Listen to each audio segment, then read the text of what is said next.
Hey there guys, I have had a couple of questions recently about whether or not you can use the Tim's Tools adjustments together, in other words by sort of stacking them in order to make various improvements to your image. And of course you can, but there are various ways of doing it depending on the software that you're using. So what I'm going to do is create 3 different videos. This is the first one, which is going to be covering adjustment layers and primarily focused on Adobe Premiere Pro, but I'll also make similar videos for node-based workflows if you happen to be a DaVinci Resolve user, and also FX based workflows if you happen to be something like a Sony or a Vegas Pro, Magic's Vegas Pro user. So let's start off today with using these as adjustment layers, and the last couple of videos I've already covered this, so I'm not going to go into it in a lot of detail, but if you are a user of Premiere, an adjustment layer is a very handy way of allowing you to adjust all of the images that are below that adjustment layer on the timeline. So let's just quickly show you how that works. What I've got here is a couple of stock videos that will be good examples for what we're doing. I am going to grab a new item down in my media pool, click on new item, go adjustment layer, and this will default to the video settings that you are using. So I've got the adjustment layer, I can now drag that over onto the clip. And the adjustment layer itself doesn't do anything until you make some changes to it, and then it will adjust everything below it. So I'm going to take my adjustment layer and I'm going to flip over to, so I'm in the color tab in Premiere, I'm going to flip over to the Lumetri panel and grab basic correction and choose input LUT custom, and we'll start with the ultra balancer. So what I'm going to do is I'm going to use the ultra balancer and the super skin tones tools together in order to correct this shot. And if I just quickly go back to this shot without the adjustment on it, you can see that this is a good example of a shot that can prove a little bit challenging in terms of balancing it, because these two are standing outside and obviously are likely to be lit by slightly different color temperature light than what might be going on inside. So it can present a bit of a challenge for you when you're white balancing these kinds of images. Not a big deal with Ultra Balancer, because the nice thing with Ultra Balancer is that you can just adjust the parts of the image that you think are going to make most sense.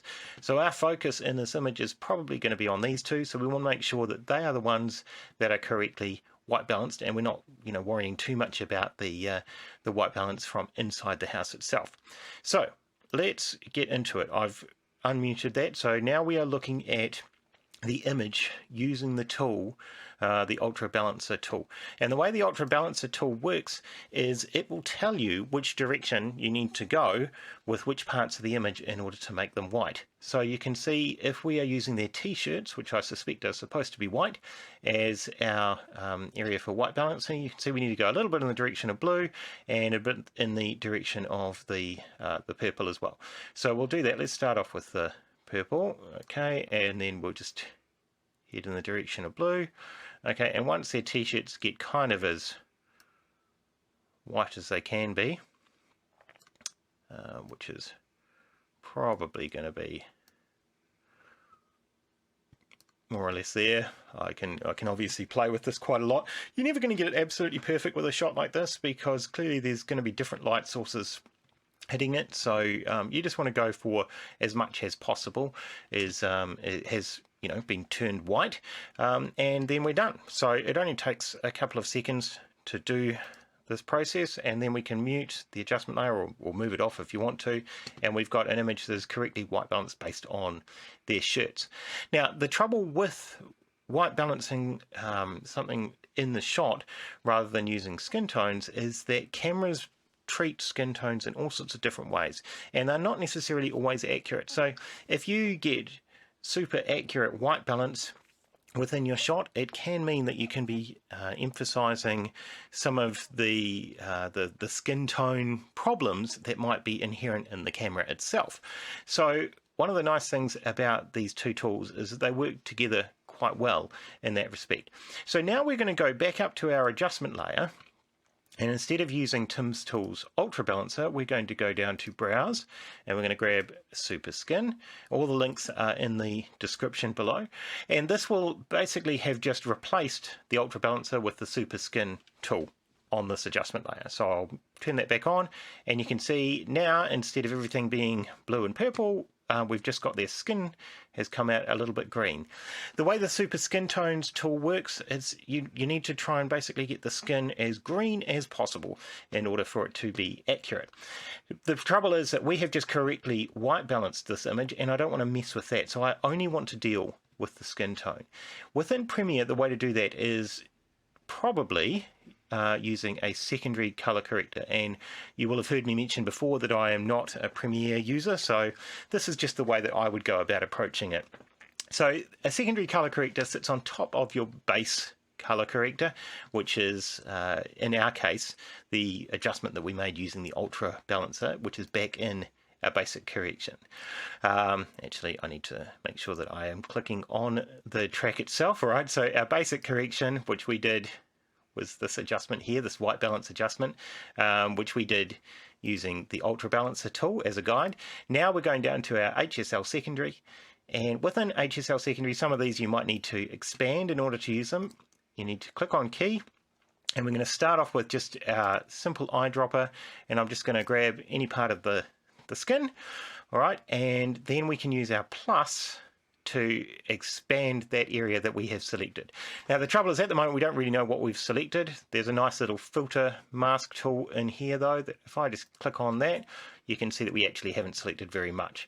So I'm going to grab my plus and I'm going to expand that out quite a bit, and you can see it's starting to bring in a bit of her as well. I want her to be in my selection as well.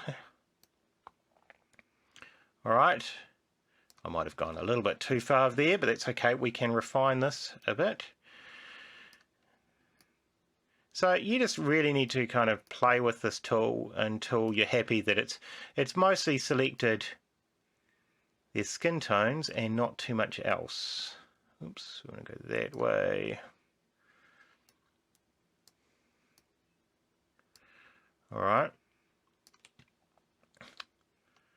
So obviously I could spend a whole heap of time messing around with this. I'm not going to play with it any more than that. That will just give us a bit of an idea, but we have essentially isolated the skin, or we've isolated the skin in as far as that basic adjustment was concerned. And now we want to make adjustments in order to make sure that that skin is as bright green as it can possibly be. So I'm going to use the color wheel here, and we'll just sort of head in some direction. You can see that she's starting to, or they're both starting to get a bit greener, and then as you go further out, it drops off. Okay, so you can see there's a sort of a sweet spot where they're at their greenest. All right, which might be somewhere around about there. Okay, and that's all done. So now we can just turn off the adjustment layer and we can have a quick look at before and afters. So I'm going to select the clip itself. Okay, and we can just turn off both of these. So this was our original clip. We then used the basic correction using the adjustment layer that had Ultra Balancer on it as our guide to make this change. And you can see we've improved the white balance, nice white t-shirts, improved sort of colouring overall without sort of a cast to it. And then we used the HSL secondary. We did a key on their skin, and we used the mask here so we could see what we were doing, and we made some little adjustments to that, and that was just to affect the skin using that secondary color corrector, and that's what we did. So this was our original, and that was our adjusted one. So you can see we've got nice white balance, nice white t-shirts, but also good skin tones. Let me see if I can show you this quickly on one more shot, just so you know. Let's make sure that is reset, just so you know how easy this is. All right, so we've got our adjustment layer here. I'm going to unmute that, and you can see we've still got super skin tones on it from the previous one. So I will change that. I'm going to go Browse, pull up Ultra Balancer, because that's always a good place to start. And what we can see in this shot is she's lying on a sort of a light coloured blanket, white blanket there. So we can use that as our white point.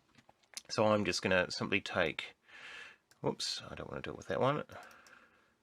I'm going to select the clip itself, and then I'm going to simply go in the direction that it tells me to go, which is blue. You can see a tiny bit of green there, so we will just go a tiny bit towards green. Obviously you go too far, we start to get other colours coming in there. So that's pretty good, and that's done. We'll turn that off, and before and after. Now the blanket looks good now, but obviously her skin now looks a little bit sort of cool, a bit more washed out, so we're going to correct that really quickly. And the way we do that is go back to our adjustment layer and change the tool we're using to super skin.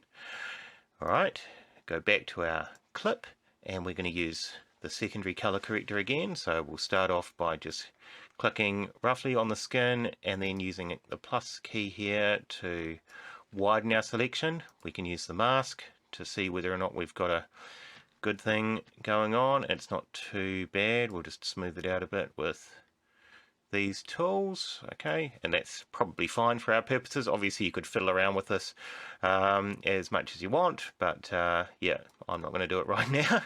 Turn that off. Now we want to make sure that we can see what we're doing with our changes here, so we're going to turn super skin tones on. You can see she's got a bit of green in here. We want quite a lot more green than that, so we'll grab the color wheel. You could use any of these controls, whatever you feel comfortable with. We're going to grab the color wheel, and we'll go sort of in a warmer direction, because we could see she was pretty cool looking, okay. And you can see as we sort of move side to side, there is kind of a sweet spot that you want to hit where she is kind of at maximum green, and that is probably pretty good. Let's turn off super skin tones. And so that was our original shot, and that is our after shot, and you can see that both the white balance has improved on the blanket, but also his skin has improved. Just to show you that again quickly, here was our first correction. Okay, so the original shot, first correction, improved the white balance but made her skin look a little bit washed out. Second correction was to correct her skin. Simple as that. It really is just a few seconds of playing around, and you can get, you know, really good looking shots out of it. So that's what Ultra Balancer and Super Skin Tones is all about. As I mentioned, this is the first in 3 videos that I will cover off. This one is using my tools as part of, you know, on an adjustment layer, which is well suited to the Premiere workflow, but we will have a look at it in a node-based workflow, DaVinci Resolve, and also in a sort of a track-based effects workflow in the Vegas Pro application as well over the next couple of videos, which I'll get to you shortly. Links in the description below. Thanks a lot for watching.